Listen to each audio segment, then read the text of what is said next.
자, 오늘도 말씀을 통해서 같이 함께 은혜를 나누도록 하겠습니다.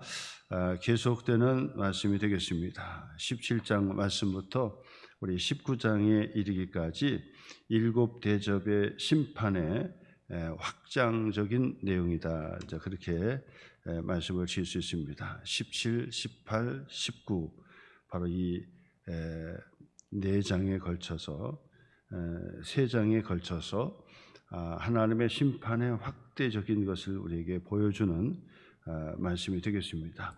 오늘 성경 이제 마지막이죠. 19장의 마지막은 역시 똑같이 반복되는 말씀입니다. 세상의 나라를 상징하는 이 바빌론 성이 무너지고 그리고 첫째 짐승과 둘째 짐승이 결국 불못에 던져지는 마지막 심판을 우리에게 보여주는 말씀이 되겠습니다. 자, 근데 오늘 11절의 말씀에 보니까 마지막 때는 또한 예수님께서 마지막 세림을 하신다 하는 것이죠. 11절에 또 내가 하늘에 열린 것을 보니 보라 백마와 그것을 탄 자가 있었다. 그래서 백마를 타고 백마와 그 백마를 탄 자가 있었다. 백마를 탄 자 바로 예수 그리스도다. 그렇게 표시해 주면 좋을 것 같아요. 예수 그리스도를 우리에게 보여주는 말씀인데 바로 예수님께서 마지막 이 심판의 재림의 주님으로 오신다라고 하는 것이죠. 자, 근데 그 예수님은 어떤 분이시냐? 거기에 이제 설명해 주고 있죠. 그 이름은 충신과 진실이다. 충신과 진실이다. 충성스럽게 바로 이 약속을 지키는 것이 충신이죠. 충성스럽게 약속을 지키는 분. 그 다음에 진실, 성실, 진실하신 분이시다라고 하는 것이죠. 그 이름이. 그 다음에는 그가 공의로 심판하며 싸우더라. 그래서 공의의 심판주다. 그래서 공의의 심판주가 되신다. 공의롭지 못하면 억울하죠. 내가 지옥불에 가는데 억울한 거예요. 억울한 것이 없도록 하는 것이 바로 예수님의 공의의 심판이다 말씀을 드릴 수가 있는 것입니다. 그가 공의로 심판하며 싸우더라.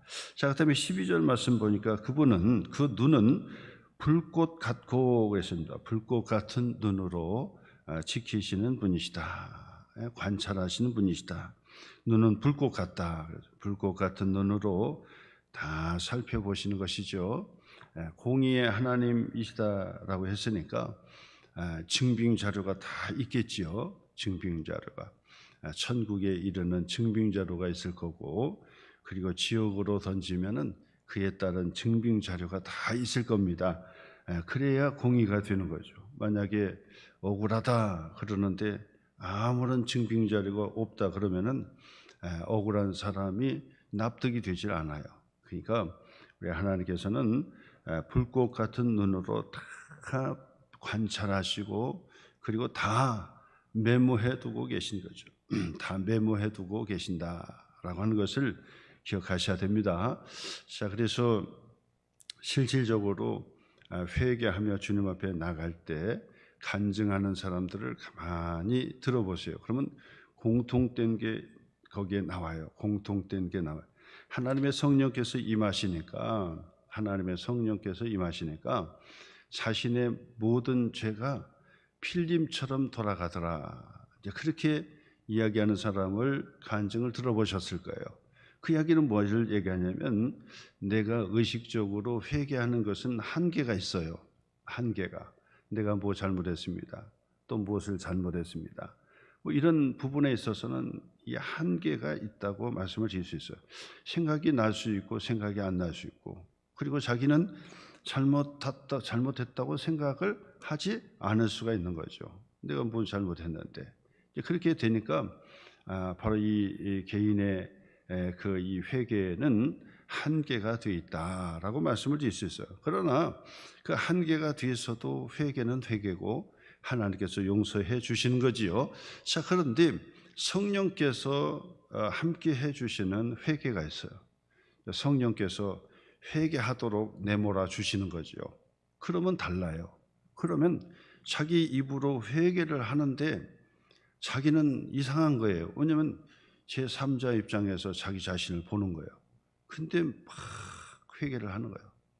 내가 생각할 때는 죄가 아닌 것처럼 생각했는데 그게 죄가 되는 거예요. 죄가 되는 거예요. 그리고 자기도 모르게 막 회개를 하는 그런 경우가 있고요. 그리고 어거스틴 얘기를 좀 한번 드리면 그 어거스틴이 하나님 앞에 회개하기 시작하니까 어렸을 때, 아주 어렸을 때 뭐 기억도 안 나지요. 자기 어렸을 때도 어머니에게 잘못했던 것, 이것까지도 회개를 하게 되더라 그 얘기예요. 이거는 생각나지가 않는 거예요. 너무 어렸을 때는 애기 갓난일 때 어떻게 생각이 나겠어요. 근데도 불구하고 그때의 어머니에게 잘못했던 것도 회개하는 그런 회개의 고백이 나오더라. 자, 이거는 개인의 의식으로 개인이 생각해서 회개하는 게 아니에요. 성령께서 함께 해 주시는 거죠. 성령께서. 그래서 불꽃 같은 눈으로 지키시고 또 그 증빙 자료를 탁 메모해 두고 계신다 하는 것이죠. 자, 그래서 결국은 뭡니까? 우리가 꼼짝하지 못하도록 다 기록이 되어 있어요. 어디다 그렇게 다 기록해 놨을까요? 뭐 하나님께서 아셔서 그것을 다 기록해서 그 즉시로 빼주는 거예요. 즉시로 빼주는 거예요. 지금 요즘 영상 시대에 되니까 옛날하고 다른 모습이 있죠. 옛날에는 말을 이쪽에서 말하고 저 서울에서 말하고 저 부산에서 말하고 어디서 말하는 것이 잘 몰라요. 왜냐하면 녹음 기술이나 영상 기술이 그때 당시는 별로 발달하지 않았기 때문에 뭐 여기서 이 말하고 저기서 저 말하고 뭐 10년 전에 했던 말 어떻게 알겠어요. 기억해내는 사람이 얘기해봐야 아무런 증빙 자료가 없단 말이에요. 자, 그런데 요즘은 달라졌다는 걸 아시죠? 달라진 것을 아시죠? 뭐냐면 뭐 10년, 20년 전이고 뭐 영상 시대에 녹음이 됐던 것을 그 즉시로 그냥 틀어버려요. 그러니까 뭐 꼼짝하지 못하는데 뭐 꼼짝하지 못하는 것도 아니고 또 부인할래 부인할 수도 없는 상황이지요. 그렇기 때문에 요즘 뭐 사자성어도 아닌데 내로남불이라고 하는 그런 이 말들이 유행하는 그 자체가 바로 영상 녹음의 발달로 이런 일이 일어나는 거예요. 전에는 그렇게 얘기할 수가 없었어요. 왜냐하면 증빙 자료가 없으니까. 근데 지금은 외도 박도 못하는 그런 영상 자료를 다 가지고 들이매니까 그러니까 결국은 내로남불이라고 하는 그런 이 고사성어도 아닌 그런 말들이 유행할 수밖에 없는 상황이 됐어요. 자, 하나님 앞에서 우리가 있을 때 그 하나님 앞에서 막 억울하다, 공의롭지 못하다 할 수 있을까요? 우리 하나님께서 그냥 즉시로 다 들어댈 겁니다. 영상보다도 더 정확하게 다 들이댈 것입니다. 왜 그렇습니까? 오늘 그 고백입니다. 그 눈은 불꽃 같다, 불꽃 같은 눈으로 지켜주시는 분이시다라고 하는 것입니다. 그 머리에는 많은 관들이 있다. 머리에는 관을 쓰셨다. 그래서 머리에는 관을 쓰셨다. 그 얘기는 바로 이 하나님의 왕된 권위를 우리에게 보여주는 말씀이 되겠습니다. 또 이름 쓴 것 하나가 있으니 자기밖에 아는 자가 없다. 그래서 이름 하나가 또 써져 있는 것이 있었는데 자기밖에 아는 자가 없다. 거기에서 멈춰야 되는 거죠. 거기에서 그 이름이 뭐냐 뭐 따져 물은다고 해도 답이 나오지 않아요. 거기서 바로 이 한계가 있는 거예요. 한계. 그래서 항상 이 한계가 있는 거예요. 바로 이 하나님께서 에덴 동산의 아담과 하와에게 한계를 지어줬지요. 이 모든 생명 나무는 다 먹되 선악을 알게 하는 이 나무는 절대 먹지 마라라고 하는 것이 한계예요. 그 어떤 분은 그런 얘기 하지요. 하나님께서 왜 다 좋으신데 왜 선악과를 만들어 가지고 타락하게 그렇게 만들었을까? 선악과를 애초부터 만들지 않았더라면 얼마나 좋았겠느냐? 그렇게 이야기하는 사람도 있을 것입니다. 자, 그런데 그 선악과는 뭐죠? 선악과는 뭐 만들고 만들지 않고 그게 아니라 하나님과 창조 주인 되신 하나님과 피조된 인간의 한계, 그 경계를 마련해 놓는 것이다 라고 말씀을 드릴 수 있습니다. 그게 한계예요. 그게 이 범위, 경계선이다 라고 이야기할 수가 있는 거죠. 항상 그 경계선이 있는 거예요. 우리가 인간이 아무리 높아지려고 해도 하나님처럼 될 수가 없다 그 말이에요. 그래서 바벨탑도 하나님께서 막 다 무너뜨려 버린 것도 그거죠. 내가 하나님과 같이 높아지겠다 해서 바벨탑을 하늘 높이 쌓다가 결국은 다 무너져 버리게 되는 것이죠. 경계가 있는 경계가. 그래서 오늘 성경에서도 바로 그 경계를 얘기하는 거예요. 바로 또 이름이 쓴 것이 하나가 있는데 자기밖에 아는 자가 없다. 그 경계를 넘어서면 안 돼요.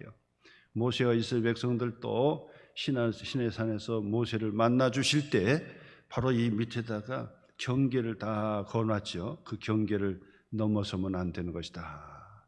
경계를 넘어서면 죽는 거예요. 그러니까 반드시 그 경계선이 있는 것이죠.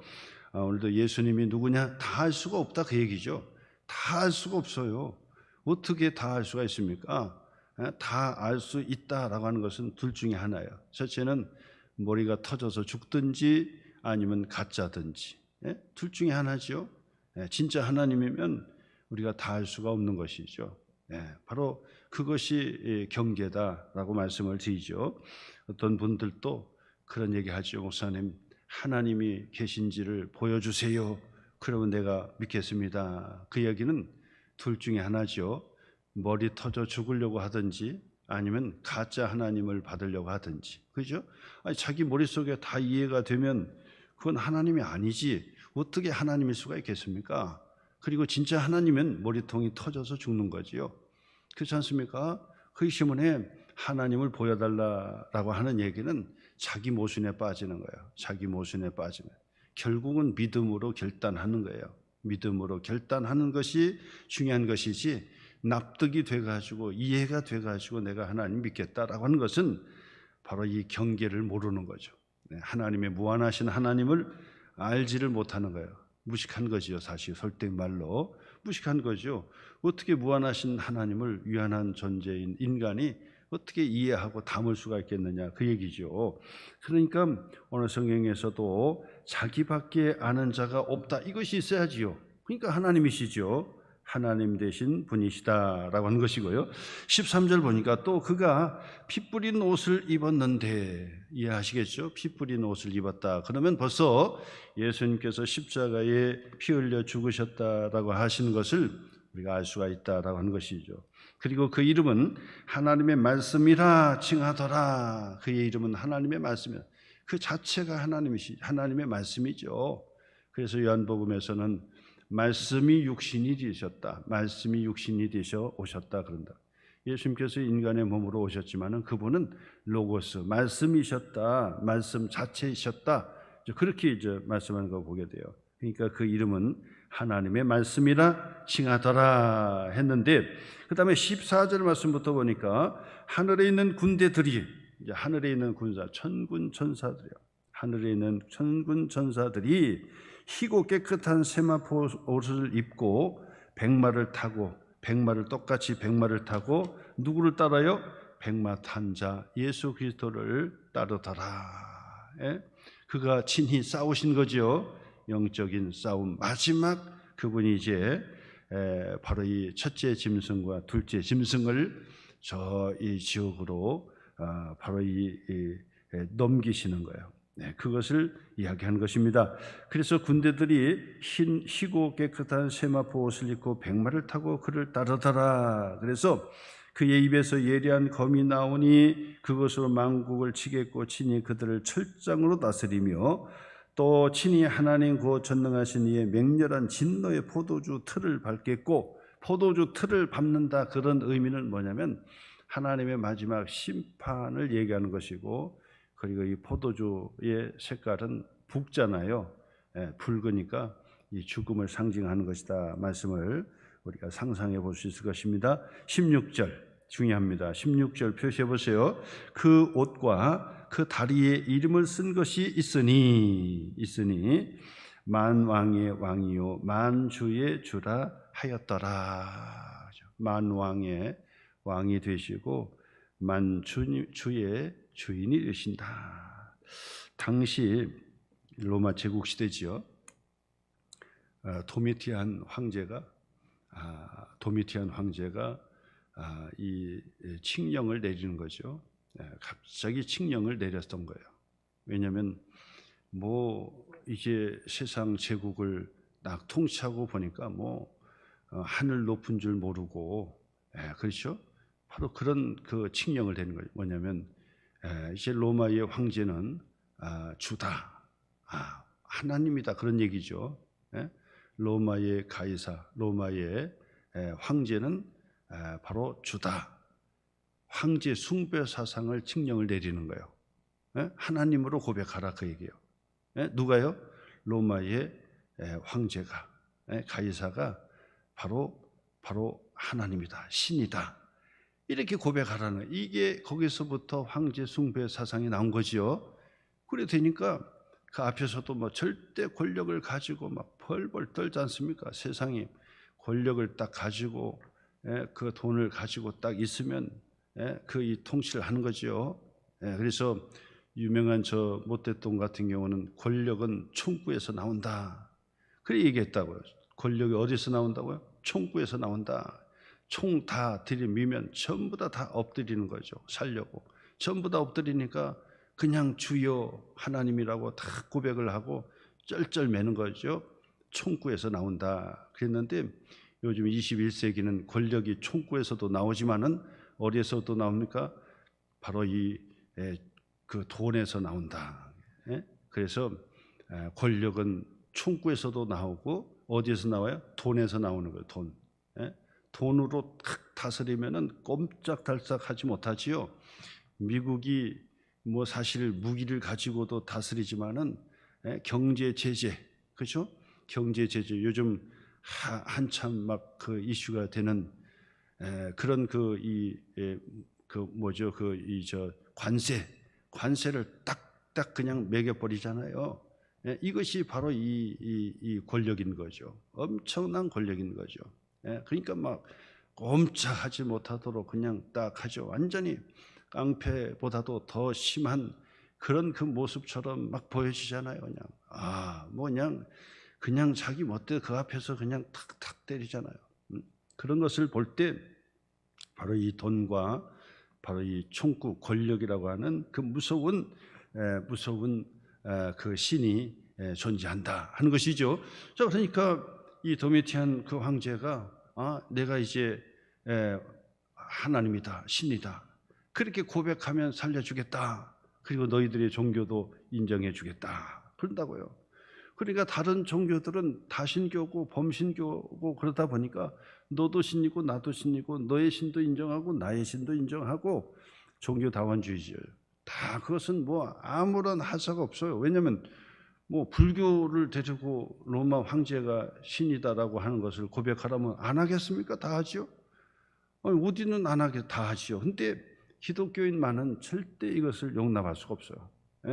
만왕의 왕 되시고 만주의 주가 되신 분은 바로 예수 그리스도밖에 없다라고 고백을 하는 거예요. 그러니까 결국은 엄청난 피해를 받고 순교해야만 하는 그런 사건이 일어나게 되더라라고 하는 것입니다. 다시 한번 16절 표시해 보시고 만왕의 왕이시여 만주의 주라. 요한계시록에도 이렇게 딱 못을 박아서 던져주니까 그들이 어떻게 배교할 수 있겠습니까? 어떻게 자기들이 나도 예수님을 주님으로 고백하고 로마의 황제도 주님으로 고백하겠습니다, 이런 일이 있을 수 있습니까? 물론 그런 사람도 있었겠죠. 사는 길이 그거다 그러면서 우리나라 일제시대 때도 그랬잖아요. 일본 천황에게 그 궁성 요배하라, 그렇게 얘기하니까 가가지고 요배를 하는 거예요. 경배를 하는 거예요. 그리고 나서 나와가지고 당신 어떻게 하나님을 믿는 사람으로서 어떻게 그렇게 할 수가 있느냐? 사람이 천황은 사람인데 어떻게 하나님으로 그렇게 경배할 수가 있느냐. 그러니까 한다는 말이에요. 나는 그 자리에서 경배했지만은 그러나 속으로는 안 했습니다. 속으로는 안 했대요. 물론 그럴 수 있겠지요. 그러나 끝까지 그것을 하지 않고 감옥에 갇히고, 감옥에 가서도 엄청난 저 고문을 당했지요. 손톱을 막 잡아 빼고 발톱을 다 잡아 빼고, 그리고 막 그냥 뭐 몽둥이로 채찍으로 하는 것은 뭐 말할 것도 없고 굶주리고, 그 다음에 물속에 쳐 넣었다가 뺐다가 막 다 이게 완전히 죽여버리면 괜찮은데 죽지도 않게 만들어서 계속 고난과 고통을 그렇게 주는 그 고난이 계속되다가 결국 그 감옥에서 죽는 그런 순교자가 있었지요. 그 주기철 목사님도 그렇고, 그 다음에는 6.25 때도 마찬가지죠. 6.25 때도 이 북으로 올라갔던 북에서 남아있던 그 교회와 성도들은 거기서 다 김일성 치하에서 다 죽어버렸잖아요. 다 죽었어요. 그래서 장대현 교회도 그냥 허물어져 가지고 김일성 동상 크게 세워진 게 그게 장대현 교회 장소예요. 그리고 그 평양 서문박 교회 같은 경우도 다 무너져 가지고 문화 궁전 세워놓고 교회는 다 무너져 버리고, 그리고 신앙의 자유를 찾아서 남으로 내려왔던 분들이 이북 출신들이 거의 다 예수 믿는 신앙인들이었지 않았습니까? 그렇게 했고 북한에 남아서 그래도 있어야 되겠다 하는 사람들은 전부 다 죽었고, 조만식 장로도 죽었고, 다 그렇게 핍박받다가 결국 죽고 말았던 것이죠. 주 6.25 사변 때 또 내려와 가지고 너희 총 들고 죽이겠다 그랬잖아요. 그래서 손양원 목사님도 바로 그 6.25 직전 6.25 나서 죽은 거예요. 순교당한 거죠. 예수 믿는다는 것 때문에 교회 지키고, 그리고 이 나병 환자들을 돌보고, 성도들한테는 다 피난 가라. 나는 그 나병 환자와 교회를 지키겠다 해서 머물다가 거기에서 인민군의 총에 의해서 죽게 된 거죠. 여러분, 전라남도 영광 지역 같은 데는 여러분, 영광 그러면은 늘 제가 전에도 말씀드렸지만은 굴비가 유명하다 그래. 영광 굴비만 생각하지 마셔요. 영광은 바로 이 순교자가 있는 바로 이 거룩한 도시입니다. 그래서 그 영광의 한 교회의 목사님, 전도사님, 장로님, 권사님, 집사님들 놓고 총으로 놓고 당신 예수 믿는다 안 믿는다 그러면 살려줄 테니까 안 믿는다고 그렇게 해라. 그러면 살려주겠다. 그런데 누가 거기서 그 자리에서 안 믿는다 하겠습니까? 그랬더니 어떻게 했습니까? 그 목에다가 큰 무거운 돌을 목에다 칭칭 감아놓고 그 영광 그 앞바다에다가 그냥 확 집어넣어 버려서, 그래가지고 물속에 수장이 됐어요. 그러니까 영광 그러면 굴비만 생각하지 마시고, 영광 그러면은 항상 우리가 신앙을 지키고 순교했던 하나님의 사람들이 반드시 그 영광에 있다는 사실을 기억하셔야 됩니다. 지금도 그 교회가 존재하고, 그 교회 앞마당으로 들어가려고 보면은, 예배당으로 들어가려고 보면 거기 옆에다가 바로 그 돌 목에다가 감고 그 바다에다가 던졌던 그 돌들을 그 옆에다가 이렇게 쌓아놨어요. 누구든지 보고 들어가라고. 신앙을 지켰던 사람이 바로 그 돌에 목에 감고 바다에 빠지게 되었다. 수장되었어요. 수장. 기가 막힌 사건이죠. 우리가 그런 것을 잃어버리면 안 된다라고 하는 것이죠. 바로 예수님이 나의 주님이 되십니다. 세상에 누가 주인일 수가 없습니다. 라는 그 고백으로 순교하는 이들이 그때부터 계속 있어서 지금 우리가 이렇게 부흥하는 교회가 될 수 있었던 것은 다 순교의 피다. 그죠? 하비 콕스가 얘기했던 것처럼 교회는 바로 순교자의 피의 토대 위에 세워진 것이다 라고 했던 것처럼, 바로 이 교회가 우리가 신앙생활을 하는 것은 바로 그런 분들의 바로 이 헌신과 믿음을 지키는 바로 이 순교의 정신이 있었기 때문에 교회가 지금 세워지고 있는 것이다 라고 말씀을 드리는 것입니다. 그러나 하나님께서는, 예수님께서는 백마를 타시고 백마를 타시고 오셔서 그들을 다 심판하신다는 거예요. 심판하신다. 그래서 오늘 17절 말씀 보니까 또 내가 보니 한 천사가 태양 안에서 서서 공중에 나는 모든 새를 향하여 공중에 나는 새들을 향하여 큰 음성으로 외쳐 이르되 와서 하나님의 큰 잔치에 모이라. 하나님의 큰 잔치에 모이라. 그 얘기는 뭐냐면 하나님의 마지막에 심판, 그래서 새들이 와서 먹으라는 거죠. 지금 다 피로 다 쓰러져서 심판을 받고 있으니 와가지고 바로 이 새들이 먹을 거가 있으니까 잔치를 벌려라. 바로 그런 상징적인 은유적인 그런 표현으로 하고 있는 것을 보게 됩니다. 20절 한번 보세요. 짐승이 잡히고, 그죠? 첫째, 둘째 짐승이 잡히고 그 앞에서 표적을 행하던 누구도요? 거짓 선지자도 함께 잡혔다. 짐승과 거짓 선지자도 함께 잡혔다. 이는 누구냐? 짐승의 표를 받고 그의 우상에게 경배하던 자들을 표적으로 미혹하던 자들이라. 믿는 사람을 유혹했던 자들, 이단들, 거짓 선지자들, 아주 광명한 천사의 그런 그 모습으로, 천사의 모습으로 그렇게 오지만은 영혼을 지옥불로 끌고 가는 그런 미혹하는, 완전히 마귀에게 완전 덮어 씌움을 받은 자들이라고 볼 수가 있습니다. 이런 자들의 마지막 이 둘이 산채로 유황불 붙는 못에 던져지게 될 것이다. 해서 마지막 하나님의 심판의 모습을 우리에게 가르쳐주는 말씀이 되겠습니다. 오늘도 이 말씀을 다시 한번 기억하시면서 세상의 나라, 세상의 권력, 세상의 거짓 선지자, 미혹하는 거짓 선지자들이 마지막 하나님의 심판을 받게 되는 날이 온다라는 사실을 다시 한번 기억하셔서 우리는 어떻게 됩니까? 더 믿음을 철저하게, 말씀 중심으로 철두철미하게 믿음 생활을 통해서 구원에 이르는 하나님의 자녀가 되시기를 주님의 이름으로 축원합니다.